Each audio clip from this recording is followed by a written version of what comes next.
Assalamualaikum warahmatullahi wabarakatuh.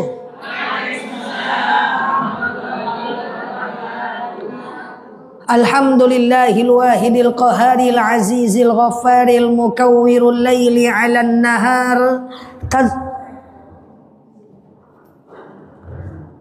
tazkiratan li ulil qulubi wal absar tabsiratan li zawil albabi wal i'tibar. Walhamdulillahilladzi nahmaduhu nasta'inuhu nastaghfiruh wa na'udzu billahi min syururi anfusina wa min sayyiati a'malina. May yahdihillahu fala mudhillalah wa may yudlilhu fala hadiyalah. Nashhadu an la ilaha illallah, nashhadu anna Muhammadan abduhu wa rasuluh, la nabiyya ba'dah, amma ba'd. Kama qala Allah Ta'ala azza wa jalla fi kitabihil karim, na'udzu billahi minasyaitonir rajim, bismillahirrahmanirrahim. Ya ayyatuhan nafsul mutmainnah, irji'i ila rabbiki radiyatan mardiyah, fadkhuli fi ibadi wadkhuli jannati al-ayah. Wa kama qala nabiyyuna Muhammad ibn Abdillah, man salaka tariqan yaltamisu fihi ilman sahalallahu bihi tariqan ilal jannah. Al-hadis sadaqallahul azim. Ibu-ibu yang saya sayangi karena Allah, sebelum kita mulai kajian kita berdoa kepada Allah, semoga siapapun kita yang hadir dalam majlis ini, insya Allah Allah sehatkan badan kita, Allah kuatkan jasad kita, Allah tambah ruh keimanan kita, Allah luaskan rezeki kita, Allah angkat segala masalah kita, Allah jauhkan kita dari orang-orang zalim, Allah matikan kita dalam keadaan husnul khatimah. Amin. Allahumma amin. Salatan salaman daimaini mutalazimaini ala nabiyina Muhammad ibn Abdillah. Salawat salam kita hadiahkan kepada baginda Nabi. Allahumma salli ala Muhammad wa ala ali Muhammad. Ibu-ibu yang saya sayangi karena Allah, karena ini adalah masjid kajian rutin baru dengan saya, maka tidak ada salahnya kita memakai materi atau tema dari awal pelan-pelan ya. Jadi kemarin kita udah membahas tentang keutamaan hadir dalam majlis ilmu. Maka kita lanjutkan bulan ini membahas, nih kita kajiannya karena saya baru pertama rutin di sini, kita runtut dari awal, setuju ya? Kurban kemarin sudah dibahas oleh ustadz lain, jadi dengan saya tak usah bahas lagi kurban.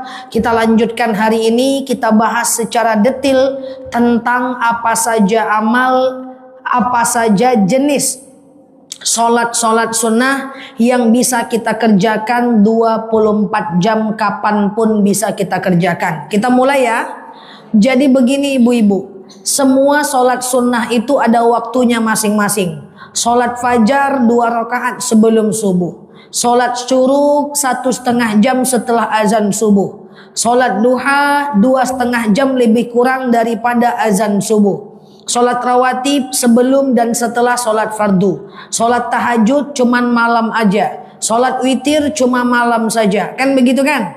Nah tetapi solat yang akan saya bahas sore hari ini itu bisa ibu lakukan kapanpun. Jadi orang beriman itu tidak ada suntuk-suntuk demak, ya, dia bisa solat ini kapanpun bisa nih. Yang akan saya sebutkan sore ini, kecuali di 3 waktu yang diharamkan solat. Kapan waktu haram solat? Habis subuh menjelang syuruk. Kenapa? Karena orang Majusi menyembah matahari Tuhannya yang akan muncul. Yang kedua, sebelum zuhur, saat matahari di atas kepala. Kenapa? Karena orang Majusi menyembah matahari Tuhannya yang tepat di atas kepala. Yang ketiga, habis asar menjelang maghrib. Kenapa? Karena orang Majusi menyembah matahari Tuhannya yang akan pergi. 3 jadwal ini adalah jadwal sembahyangnya orang Majusi. Maka kita tidak boleh sholat di 3 waktu ini. Sholat apapun itu, Man tasyabbaha biqaumin fahuwa minhum. Siapa yang ikut ajaran satu kaum, dia bagian dari kaum itu. Jadi, sholat yang akan saya sebutkan sore hari ini, itu bisa ibu lakukan berkali-kali di waktu yang mana ibu mau, kecuali 3 waktu yang diharamkan tadi. Sampai sini paham? Nanti ini bermanfaat. Kalau ibu pergi umroh, nyampe di Masjid Kuba, capek bana. Cepat kali ya. Yang di situ masih mencatat laju bana ustazahnya. Oke, pelan. Ulang lagi. Oke, dari mana kita ulang?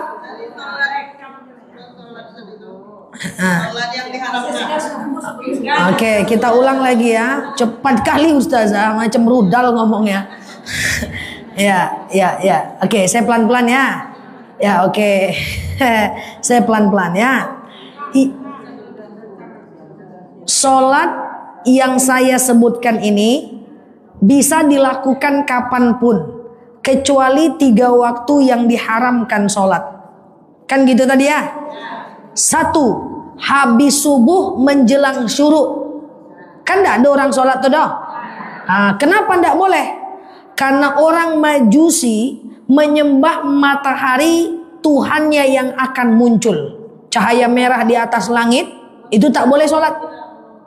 Tuhannya baru muncul. Kalau kecepatan bilang ya bu, nggak apa-apa. Saya ulang pelan-pelan. Ya, pas ya. Karena memang terbiasa cepat ya. Yang kedua adalah sebelum adzan zuhur, saat matahari di atas kepala. Besok sebelum zuhur coba keluar rumah, cari di mana matahari, di atas kepala. Itu orang Majusi menyembah matahari Tuhannya yang tepat di atas kepala. Yang ketiga, habis asar menjelang maghrib. Nanti kita pulang kajian, coba lihat jalan pulang nanti, kalau udah agak maghrib, ada cahaya merah di atas kepala. Itu matahari mulai akan tenggelam. Orang Majusi menyembah matahari Tuhannya yang akan pergi. Jadi 3 waktu itu tidak boleh sholat. Dan tidak boleh menyolatkan jenazah juga. 3 saja yang dilarang. Habis subuh, sebelum azan zuhur, dan habis asar. Man tasyabbaha biqaumin fahuwa minhum. Kalau kita ikut ajaran satu kaum, kita bagian dari kaum itu. Jadi, sholat yang nanti akan saya sebutkan, itu bisa ibu kerjakan kapanpun. Jam 2 siang boleh, jam 10 malam boleh, habis duha boleh, sebelum duha boleh, kecuali waktu yang tadi saya sebutkan. Paham sampai sini? Ada yang masih ragu? Lanjut. Gas ya. Boleh tanya, silakan.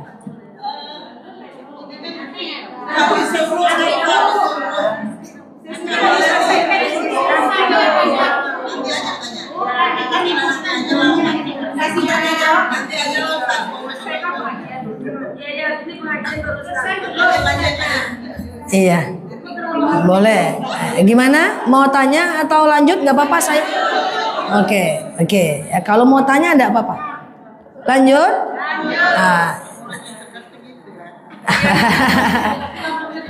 Oke. Nanti boleh tanya. Oke. Jadi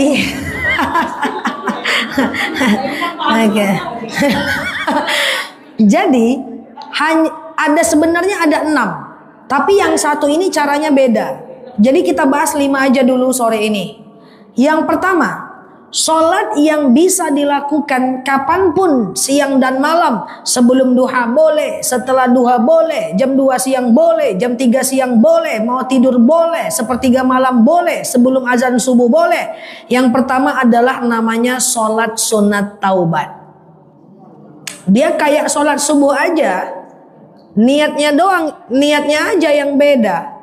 Sengaja aku sholat sunat taubat 2 rakaat sunnah atasku karena Allah. Iftitah boleh dibaca, boleh tidak. Ayat pendeknya juga bebas. Sholatnya kayak sholat subuh, persis gak ada bedanya. Ya, cuma nanti Sholat taubat itu apa? Sholat yang secara value, sholat yang secara nilai, secara fungsi, tujuannya menipiskan dosa kita di masa lalu. Ibu ada dosa? Oh, enggak lah. Dikit-dikit aja dosa ibu ini. Dikit-dikit ngomongin orang, dikit aja. Oke. Maka lakukan sholat sunat taubat. Caranya gimana? Kayak sholat subuh. Niatnya doang yang beda. Sengaja aku sholat sunat taubat 2 rakaat sunnah atasku karena Allah. Bedanya apa? Bedanya kita tahu bahwa sholat itu adalah mengurangi dosa kita. Maka kita mainnya setelah sholat. Salam kanan, salam kiri, banyak istighfar kepada Allah. Astaghfirullahalazim alladzi la ilaha illa huwal hayyul qayyum wa atubu ilaih. Perbanyak istighfar. Dan kalau bisa sehabis sholat taubat kita ingat-ingat dosa kita, mohon ampun sama Allah. Karena kalau bertaubat mohon ampun kepada Allah, semakin kita sebutkan dosa kita, semakin Allah akan maafkan kita.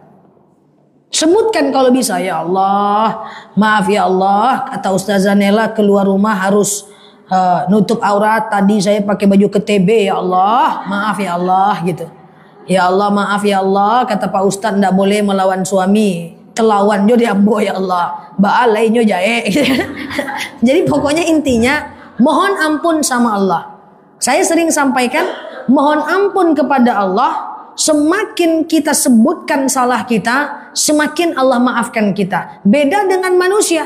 Kalau minta maaf dengan manusia, jangan sebut salah kita. Bu, saya mohon maaf ya. Mohon maaf kenapa? Pokoknya mohon maaf lahir dan batin. Cukup. Jangan disebut. Bu, saya minta maaf ya. Kenapa? Kemarin waktu ibu tak datang arisan kami gosipkan ibu. Habis ibu jahe. Jangan. Jadi kalau dengan manusia, jangan sebut salah kita. Tutup aib kita. Kalau minta maaf dengan manusia, cukup dengan mohon maaf lahir batin ya, gitu.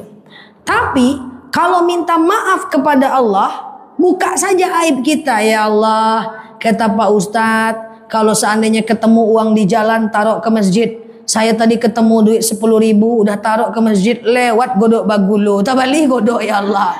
Minta maaf kepada Allah, buka saja aib kita. Oke. Ya, buka saja aib kita. Jadi sholat taubat apa tadi? Sholat pengampunan dosa. Bisa dikerjakan kapan? Kapan saja. Boleh sekali, 2 kali, 3 kali? Silahkan. Ya, perbanyak mohon ampun sama Allah. Kecuali 3 waktu tadi tak boleh. Nah ini kalau nanti ibu pergi umroh, ini penting ini. Kadang-kadang tour leadernya bilang, hayo ini Masjid Kuba. Siapa yang sholat 2 rakaat di Masjid Kuba, pahalanya sama dengan 1 kali umroh. Nyampe di Masjid Kuba 2:30 siang. Bingung ibu, apa sholatnya koyo? Tengok orang sholat semua. Ujung-ujungnya kita sholat apa ya? Ujung-ujungnya tahiyatul masjid, tahiyatul masjid, tahiyatul masjid, tahiyatul masjid. Padahal bisa lakukan sholat taubat tadi. Clear sampai sini sholat taubat? Jadi setelah sholat banyak mohon ampun sama Allah. Yang kedua, sholat yang bisa dilakukan kapanpun, siang malam, kecuali 3 waktu tadi yang saya sebutkan tidak boleh sholat, adalah sholat sunat hajat. Apa itu sholat sunat hajat? Kalau tadi sholat taubat tujuannya adalah meringankan dosa, kalau sholat hajat tujuannya adalah menjawab hajat dan keinginan kita. Misalnya ibu punya hajat apa? Anak mau ujian, bawa sholat hajat. Sengaja aku sholat sunat hajat 2 rakaat sunnah atasku karena Allah. Kayak sholat subuh aja, tidak ada bedanya. Taubat hajat bedanya cuma niat saja. Dan nanti perlakuan setelah sholatnya itu berbeda. Kalau sholat taubat setelah sholat kita mohon ampun. Kalau sholat hajat setelah sholat kita minta sama Allah. Suami sakit gak sembuh-sembuh, bawa sholat hajat setelah sholat doakan suaminya sembuh. Anak mau ujian, bawa sholat hajat 2 rakaat setelah sholat doakan anak lulus. Hutang berserak-serak, dah bawa sholat hajat 2 rakaat setelah sholat doakan hutangnya lunas. Nah, kalau macam kita punya hajat, macam saya kalau punya hajat, saya melakukan sholat hajat dan saya minta mak saya melakukan sholat hajat untuk mendoakan saya. Sholat hajat itu sholat kalau kita punya sebuah keinginan, nanti setelah salam kita mohon minta doa sama Allah. Nah, itu sholat hajat. Ustazah, gimana caranya nih anak saya lulus supaya masuk kampus negeri? Lakukan sholat hajat. Salam kanan, salam kiri, minta sama Allah. Makanya berdoa kepada Allah, nanti kapan-kapan kita bahas cara berdoa. Berdoa kepada Allah itu salah satunya mesti detil. Ini doa mengambang semua. Ya Allah, jadikan anakku anak berbakti kepada nusa, bangsa, agama. Teks undang-undang tuh mah ada doa tuh. Jadi kalau ibu pengen anaknya soleh, diperjelas doanya. Ya Allah, saya pengen anak saya soleh. Soleh gimana? Ya, dia pintar baca Quran, dia bisa jadi imam. Semakin spesifik doa kita, semakin mustajab. Maka kalau mau sholat hajat, setelah sholat catat doanya, baca setelah sholat, mantap. Ya Allah, saya pengen punya suami soleh. Solehnya kayak apa? Jelaskan. Masalahnya poligami itu soleh juga. Nah, ya kan, misalnya saya pengen suami saya bisa jadi imam, aktif SKM, dia rajin ke masjid, bangun subuhnya mau sholat hajat, bisa. Doa itu detil. Ibu pengen rezeki, jangan ya Allah saya pengen rezeki seluas samudra, sedalam lautan, sebanyak lintitan air hujan. Puisi itu. Nah, doa itu para sahabat kalau doa nggak masalah, sebutkan angkanya, nggak ada masalah. Ya Allah, saya pengen zakat bulan depan 1 juta. Zakat 2,5%. Kalau zakatnya 1 juta, 40 juta duitnya. Ini ndak ya Allah, engkau tahu apa yang aku mau, kabulkan ya Allah, sekian terima kasih. Ya, doa kok malas. Ya Allah, engkau tahu apa yang ada isi hatiku, pokoknya kabulkan aja lah ya Allah. Jangan kayak gitu. Doa itu detil. Boleh pakai teks, boleh ditulis. Makanya kalau pergi umroh masuk raudhah tulis doanya. Jangan nanti pas di raudhah ngangak-ngangak orang nangis yo. Apa yang dibaca enggak tahu, tulis. Makanya tadi saya bilang doa itu detil. Kemudian doa itu nanti habis sholat hajat jangan maju mundur. Banyak orang doanya kayak gini. Ya Allah, jika engkau perkenankan aku pengen umroh tahun ini ya Allah. Tapi kalau kau tak izinkan aku ikhlas ya Allah. Cemana doanya itu? Doa itu memohon sama Allah. Ya Allah, aku pengen umroh ya Allah, perkenankan aku ya Allah. Allahumma rzuqni ziyarata baitikal muazzam. Ya Allah, jemput aku, panggil aku menghadapi ke rumahmu ya Allah. Titik, jangan ditambah. Tapi kalau ndak apa-apa ya Allah ya. Lurus doa. Ya Allah, jika engkau perkenankan kembalikan uangku yang hilang ya Allah. Tapi kalau engkau enggak perkenankan, enggak apa-apalah, aku ikhlas. Enggak gitu. Doa itu harus penuh harap. Clear, nanti kapan-kapan kita bahas cara berdoa. Dan yang paling penting, doa itu mesti yakin. Ya Allah, aku pengen umroh tiap tahun. Tapi dari mana duitnya ya? Jangan gitu. Doa itu doa aja. Kata Allah, idza arada syai'an ayyakula lahu kun fayakun. Jadi doa, Bu. Nah, kan tadi ibu tanya, boleh nggak doa ditulis? Saya sampai sekarang masih ada buku doa. Saya membagi doa dalam 4 bab. Kalau ibu mau amati, tiru, modifikasi, boleh. Pertama, yang saya doakan adalah ibadah. Ibu kalau mau doakan ibadah kita. Ya Allah, saya pengen bangun tahajud tiap malam, bantu ya Allah. Saya pengen baca Quran tiap hari, tapi kaki kepocongan terus ya Allah. Saya pengen duha tiap hari, bantu saya ya Allah. Ibadah kita mesti kita doakan. Saya pengen puasa sunnah, istiqomahkan aku ya Allah. Ibadah kita tuh kita doakan. Saya pengen nutup aurat tapi kok payah betul ya Allah, istiqomahkan aku menutup aurat ya Allah. Yang kedua, kita doakan akhlak kita. Ya Allah, saya masih suka marah-marah, jadikan saya orang yang paling sabar. Ya Allah, saya masih suka ngeluh ya Allah, jadikan saya orang yang tidak ngeluh. Ya Allah, saya suka naik darah, turunkan sikit darahku ya Allah. Akhlak ini perlu kita doakan, Bu. Sekarang ilmu atau akhlak? Akhlak, Bu. Doakan sama Allah biar akhlak kita nih bagus. Kemudian yang ketiga, kita doakan rezeki kita. Yang keempat, kita doakan orang lain. Saat sholat hajat, kalau bisa tulis doanya. Setelah sholat, doakan keinginan kita. Clear? Tadi yang pertama sholat apa? Taubat. Yang kedua sholat apa?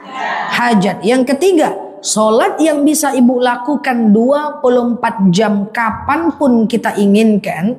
Yang berapa nih? Yang ketiga adalah sholat istikharah. Nah, istikharah ini sebenarnya sholat kalau kita ragu. Suami di Medan, anak di Pekanbaru. Pergi ke Medan jauh dari anak, tetap di Pekanbaru jauh dari suami. Bingung istikharah. Anak mau masuk pesantren, kita nggak sanggup jauh dari dia. Dia mau masuk pesantren, kita nggak sanggup jauh dari dia. Istikharah. Anak pengen masuk polisi, kita nggak ngizinkan. Bingung, istikharah. Tapi kalau nggak ragu, boleh nggak istikharah? Boleh aja, cuman dapat pahala sunnahnya saja. Istikharah. Terus aja lakukan tiap hari. Mohon petunjuk sama Allah bahwa kita ini kalau bisa keputusan kita itu berdasarkan izin Allah. Istikharah itu nanti Allah akan kuatkan hati kita untuk memilih satu keputusan yang paling baik. Bisa jadi nanti datang keputusannya melalui mimpi, bisa jadi datangnya melalui masukan orang lain, bisa nanti jadi datangnya keinginan kita itu dari kita yang yakin aja. Tiba kita yakin aja, itulah namanya istikharah. Nah sebenarnya di antara beberapa sholat yang akan saya sebutkan ini, saya paling suka dengan istikharah. Karena apa? Karena saya pengen melibatkan Allah atas setiap keputusan hidup saya. Jadi istikharah itu adalah kita melibatkan Allah atas setiap keputusan yang mau kita ambil. Paham sampai sini? Nah, Ustazah, saya kan gak ada ragu Ustazah. Boleh gak saya istikharah? Boleh, gak ada masalah. Tapi kayaknya ibu gak ragu, gak ada lah cerita. Nah, jangankan untuk hal yang penting. Hal yang gak penting aja ragu. Ada teman saya bu, kalau mau ngapa-ngapa tuh dia ragu terus bu. Ada manusianya. Saya gak tahu ibu diantaranya atau tidak. Kamu mau ngapain? Sore ini mau ngapain? Kayaknya sore ini aku makan bakso lah. Jam 2 ditelepon, udah makan bakso. Tengoklah dulu, ragu aku. Jam 3, cemana. Itulah. Pergi enggak ya? Bakso aja pun pusing kepalanya. Padahal mau pergi enggak apa-apa, enggak pergi juga enggak apa-apa. Ada orang ragu yang kayak gini nih. Nah itu kan ragu yang enggak penting kan. Nah ibu jangan sampai ragu pada hal yang tidak patut ibu ragukan. Ragu itu pada keputusan yang akan merubah hidup kita. Itu kita baru boleh ragu bu. Tapi kalau hal-hal yang gak penting jangan. Yang tak patut ragu jangan ragu. Ke majelis taklim. Pergi enggak ya?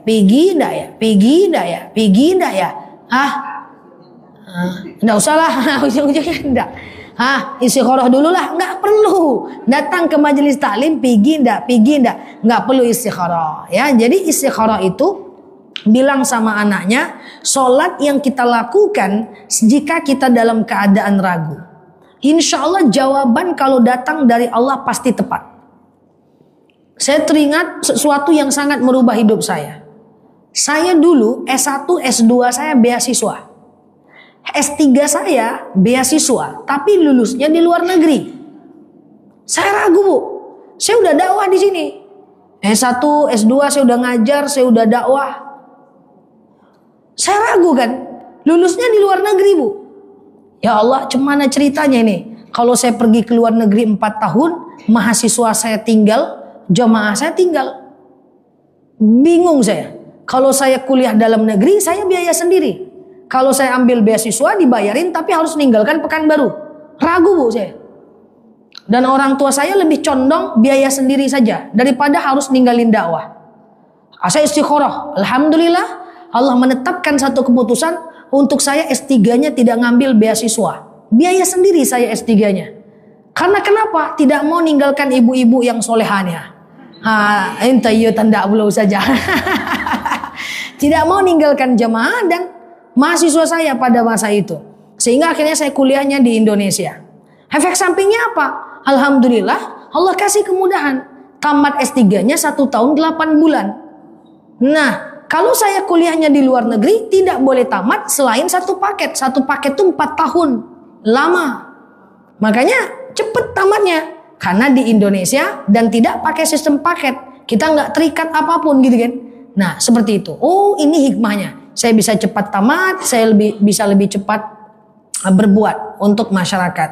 Itu dia contohnya. Istikharah itu pada keputusan yang kayak gitu. Lakukan kapanpun, 24 jam siang malam boleh. Clear? Yang keempat, sholat yang bisa dilakukan kapanpun siang dan malam adalah sholat sunat wudhu. Suatu ketika Rasulullah pernah bertanya kepada Bilal, Bilal, kenapa aku dengar terompahmu di surga? Apa kata Bilal? Mungkin bukan terompahku ya Rasulullah, bisa jadi terompahnya Abu Bakar. Karena Abu Bakar ini adalah sahabat Rasul dan Bilal ini adalah budaknya Abu Bakar. Jadi dalam sejarah Rasulullah itu ketika jalan, sebelah kanannya ada Abu Bakar, sebelah kirinya ada Bilal. Karena Bilal ini budaknya Abu Bakar. Sementara Abu Bakar sahabatnya Rasulullah yang ikut kemana-mana. Jadi kalau Rasulullah jalan, selalu ada dua manusia di belakangnya, Bilal dan Abu Bakar. Ya Bilal, kenapa aku dengar terompahmu di surga? Apa kata Bilal? Bisa jadi itu terompahnya Abu Bakar. Enggak, aku tahu bentuk terompahmu dan aku ingat dentuman terompahnya Abu Bakar. Yang aku dengar terompah engkau di surga. Apa kata Bilal? Aku selalu melakukan sholat sunat wudu setelah selesai berwudu.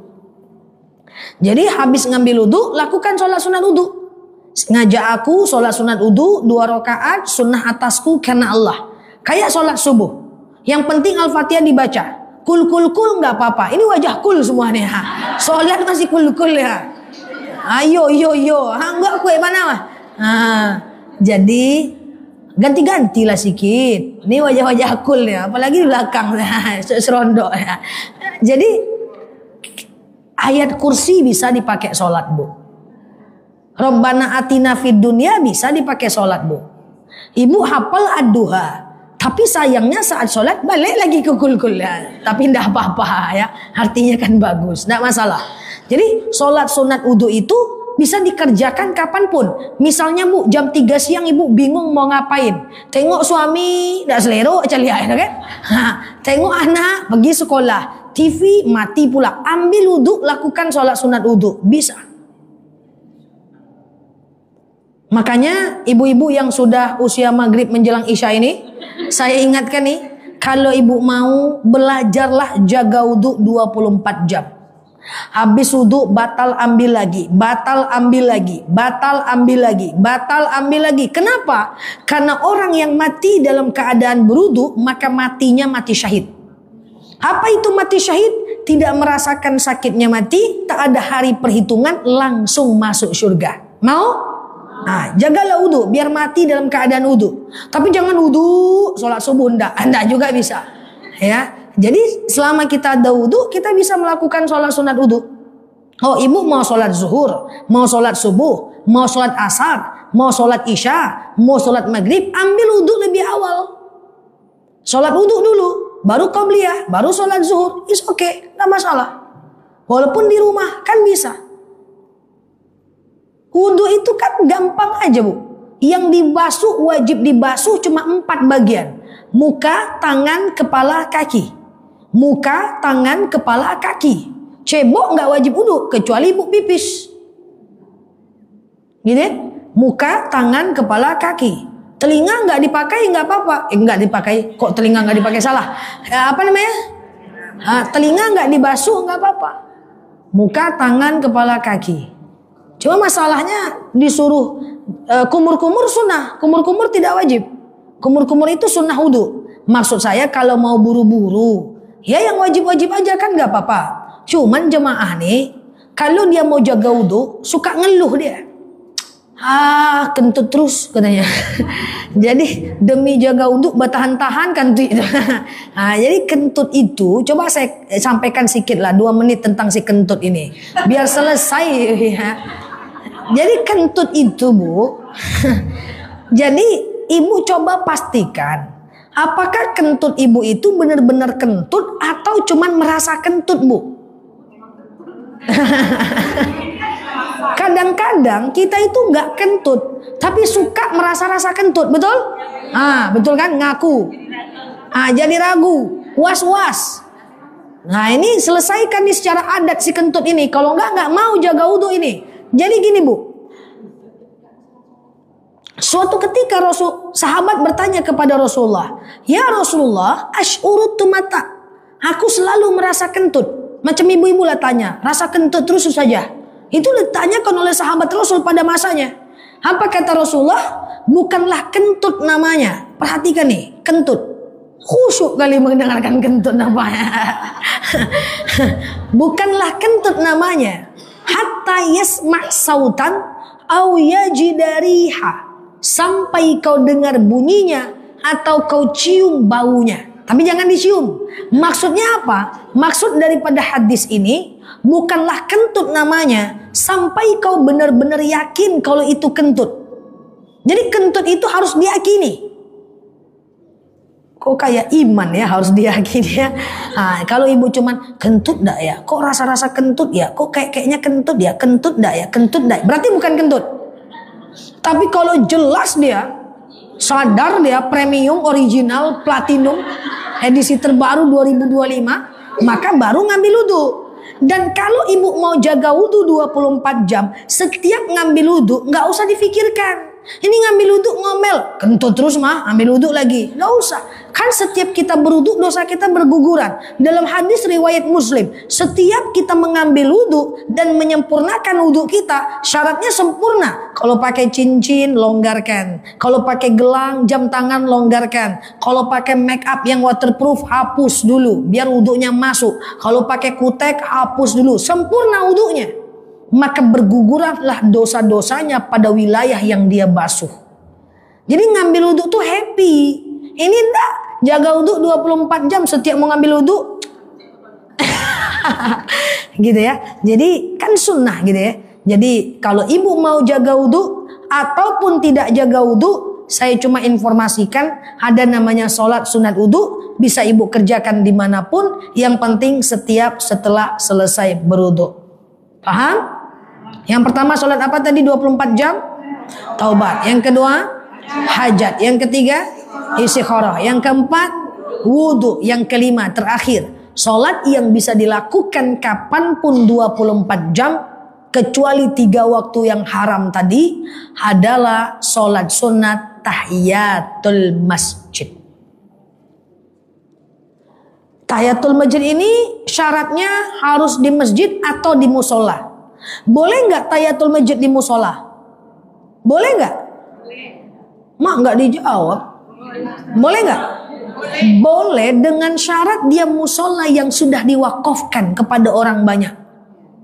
Udah dipakai banyak orang, bukan musola di rumah atau musola di kantor atau musola di sekolah. Dia syaratnya dia sudah diwakafkan. Paham sampai sini? Udah diberikan, udah dijadikan tempat umum untuk masyarakat. Tapi kalau musola yang belum diwakafkan, macam di kantor, macam di khusus punya sekolah, sekolah milik pribadi, sekolah swasta, belum diwakafkan untuk masyarakat, maka tidak bisa. Oke, tapi niatnya jangan sengaja aku tahiyatul musola, jangan. Tetap sengaja aku tahiyatul masjid. Nah, inilah yang kita maksud dengan sholat yang tadi bisa dilakukan kapanpun, tapi caranya kayak sholat subuh aja. Maka umat Islam ini nggak boleh suntuk-suntuk. Kalau dia pengen sholat siang malam, dia bisa lakukan taubat, hajat, istikharah, wudu, tahiyatul masjid. Sholat taubat meringankan dosa, hajat menjawab keinginan kita, sholat sunat istikharah kalau kita ragu, sholat wudu biar kita rajin seperti Bilal masuk surga, dan tahiyatul masjid memuliakan masjid. Ini bisa kapanpun. Ibu mau pergi umrah, ibu iktikaf dari maghrib menjelang isya di Masjidil Haram, ibu lakukan ini menjelang isya, nggak apa-apa.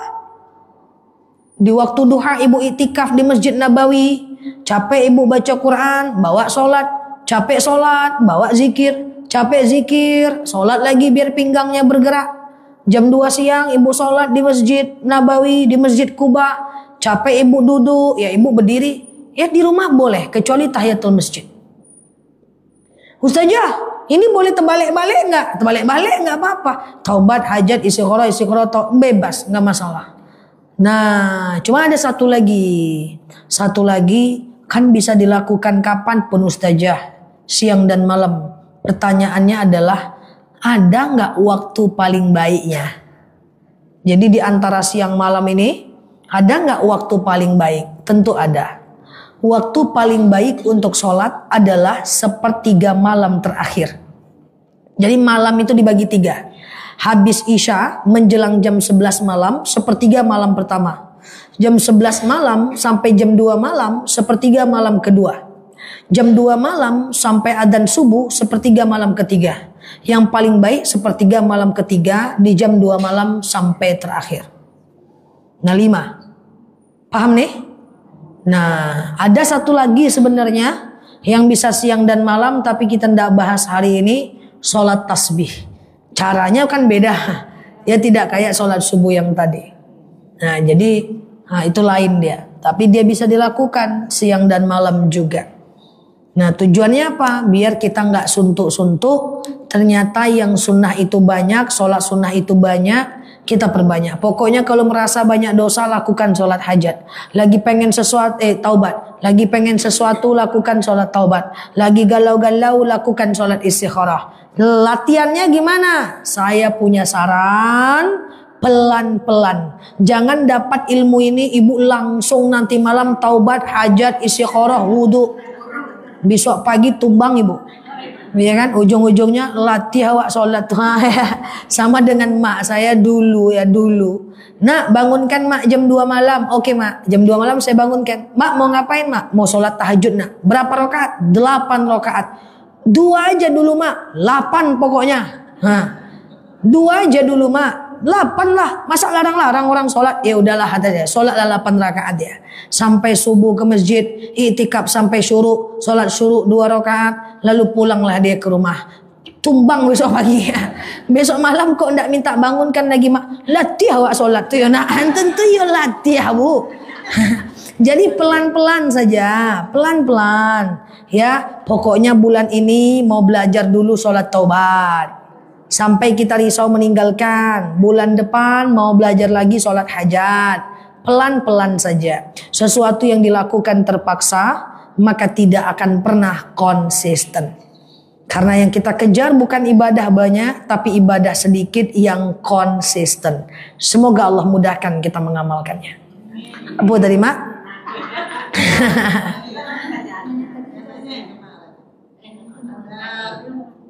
Yang tadi. Tadi kan Ustazah bilang sholat yang diharapkan itu salah satunya setelah sholat subuh. Menjelang syuruk.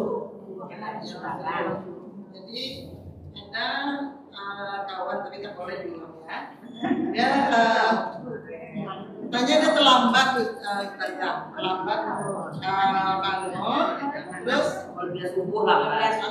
qobliyah subuhnya nggak bisa gitu. Jadi dia mengejar sholat subuh. Kemudian qobliyah subuhnya nggak dapat. Jadi dilakukannya setelah subuh. Bagaimana? Baik. Saya jelaskan dulu tentang qobliyah subuh, baru saya jelaskan subuh yang terlambat. Kan gitu kan? Karena ada 2 variabel dalam pertanyaan ini. Kata ibu, ada kawan terlambat sholat subuh, dia melakukan qobliyah subuh setelah subuh. Berarti ada 2 variabel tentang qobliyah subuh dan sholat subuh saat sudah habis atau lewat waktu subuh. Pertama qobliyah subuh. Qobliyah subuh itu 2 rakaat setelah azan dan sebelum sholat subuh. Ya, kapan bisa dilakukan? Selagi masih ada waktu subuh, maka masih bisa qobliyah subuh. Misalnya nih, azan subuh jam 4 lewat 39 menit. Ibu baru terbangun jam 5 lewat 5 menit. Masih ada waktu subuh? Masih. Maka bisa qobliyah subuh dulu, baru sholat subuh 2 rakaat. Nah, tadi saya sampaikan, haram sholat habis subuh menjelang syuruk. Habis subuh itu habis dulu waktu subuhnya. Menjelang syuruk itu yang haram. Selagi masih ada waktu subuhnya, masih bisa sholat qobliyah. Paham sampai sini? Azan asar jam 4. Jam setengah 5 masih ada orang sholat asar. Kan boleh. Tapi kalau udah habis waktu asar, menjelang maghrib nggak bisa lagi. Sampai sini paham? Jadi habis waktunya. Kasus yang disampaikan Bu Suwati tadi itu tuh kasusnya berjamaah dulu ya. Berjamaah sih saja. Dia telat sholat masjid. Orang sudah 1 rakaat gitu kan, baru dia nyampai. Jadi dia sholat.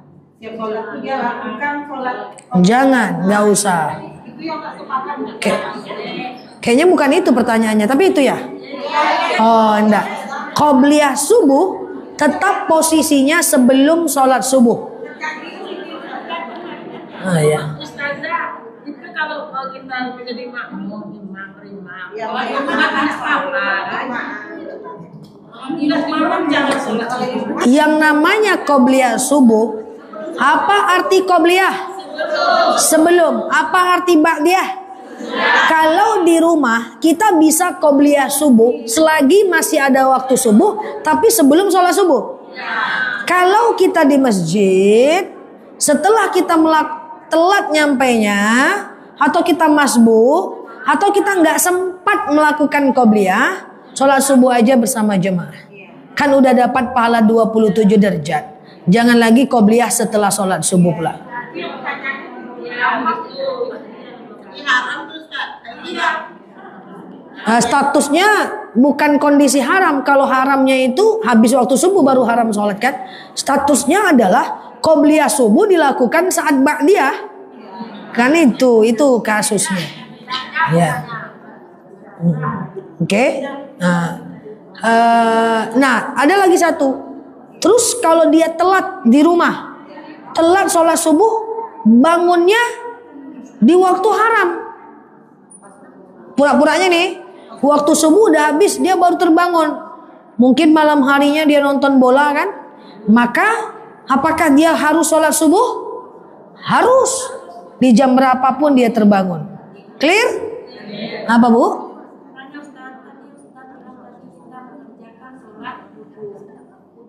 Kita mau berjamaah ke masjid, kita kerjakan dulu sholat wudhunya, apa kita kerjakan dulu saya ke masjidnya Ustaz.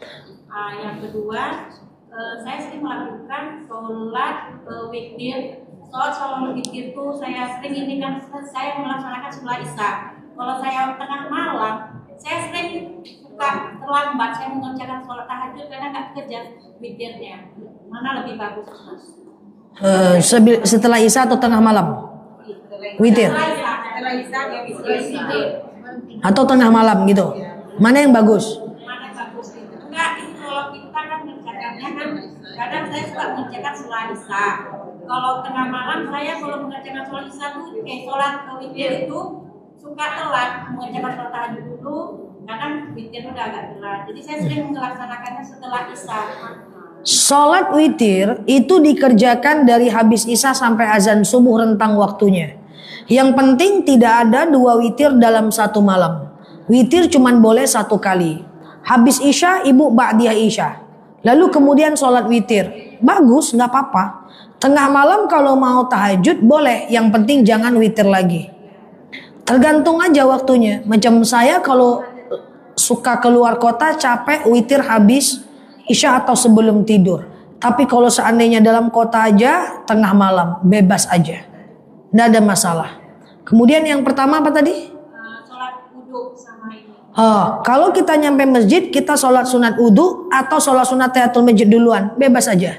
Sholat tahiyatul masjid selagi masih berada di masjid, sholat wudhu selagi masih ada wudhu, nggak ada masalah. Dua-duanya sama-sama sunnah, kecuali salah satunya sunnah muakkad, baru kita dulukan sunnah muakkad. Tapi ingat, kalau mau witir habis isya, saya pengen ibu-ibu semua jangan lupa sholat ba'diyah isya. Karena ba'diyah isya itu sunnah muakkad. Berapa banyak kemarin di waktu Ramadan orang habis isya tidak ba'diyah isya langsung taraweh. Sayang, padahal pahala ba'diyah isya lebih tinggi dibanding taraweh. Tarawehnya sunnah biasa, ba'diyah isyanya sunnah muakkad. Sunnah mendekati wajib. Oke? Wallahu a'lam. Nah, ya. Serentak bercakap-cakap bertanya. Ya, tafadhal. Sholat sunnah sebelum maghrib, apakah biasa dikerjakan sama Rasul? Oke, lanjut. Biar cepet. Tadi Ustazah bilang kalau kita sholat sunnah taubat, ayatnya terserah kita. Saya ada mengikuti majelis zikir, katanya lebih baik ayatnya ayat kursi rakaat pertama dan rakaat kedua Al-Kafirun.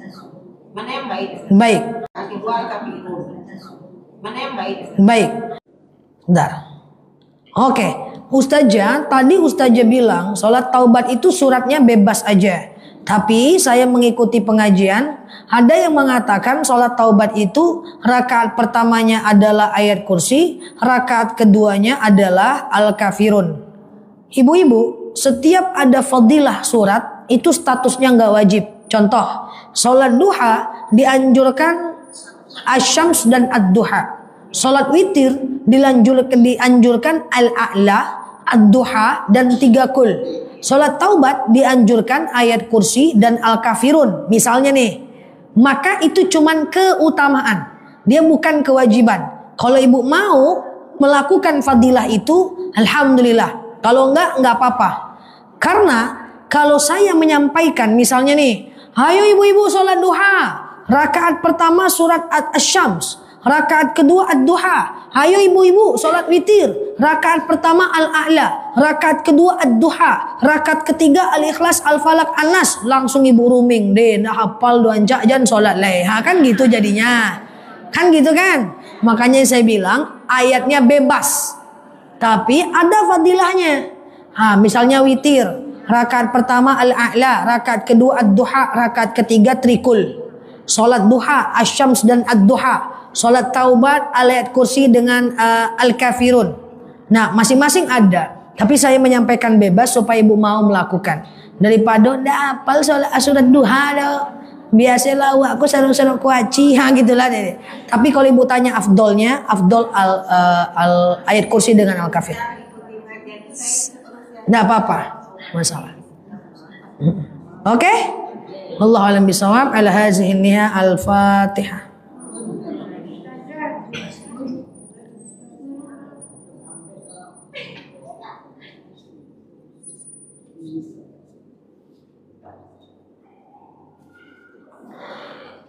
Amin ya Allah, amin ya Rahman, amin amin ya mujibah sa'ilin. Allahumma salli ala Muhammad wa ala ali Muhammad. Allahumma inna nas'aluka ridhaka wal jannah, na'udzubika min sakhatika wan nar.